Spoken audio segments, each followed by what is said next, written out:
Bonjour, nous allons résumer un petit point du Tanya d'aujourd'hui. Alors, hier nous avons dit que la seule entité qui est capable de créer du néant à l'existant, c'est euh, c'est Dieu lui-même, dans son essence, qui est le Yesha Amiti, la véritable entité par excellence, et donc avec lui qui peut créer du néant à l'existant également une entité. Et une entité qui ressent une indépendance. Car elle a été créée par une chose, car par Dieu qui est effectivement indépendant, qui ne dépend d'aucune raison et d'aucune cause. Maintenant, euh, pourtant il est écrit ta royauté est la royauté de tous les mondes. Cela veut dire que la source des mondes, Bria et Tirasia, c'est le niveau de la royauté du monde de Hatzilut. C'est lui qui crée les mondes.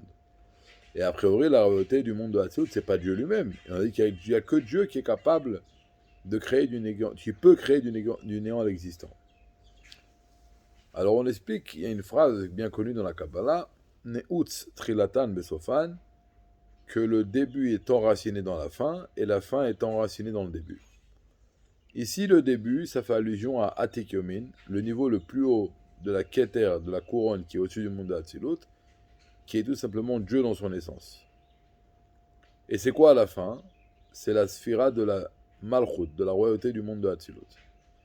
Et là, on dit, le début est enraciné dans la fin, et la fin est enracinée dans le début. C'est-à-dire qu'en vérité, la sphère de la royauté est enracinée dans l'essence de Dieu.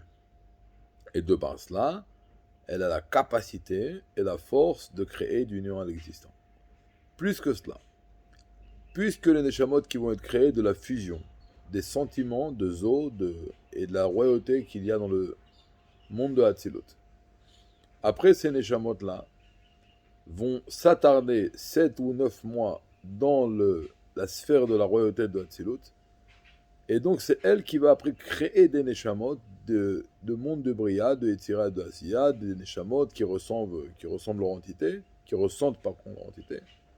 Et encore une fois, la capacité de la royauté, de la sphère de la Malchut, de créer les mondes et créer les Neshamot, c'est par le fait qu'elle est enracinée dans le niveau le plus haut, le niveau de Atikyomin, le niveau de la royauté, de la couronne, dans le niveau qui est complètement déconnecté des mondes, donc dans l'essence de Dieu.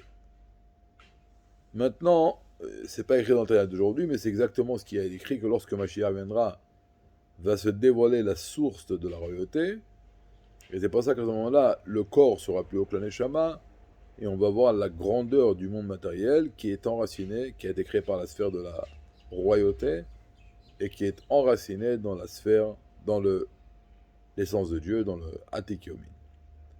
Voilà, ce sera tout pour aujourd'hui, nous continuerons demain.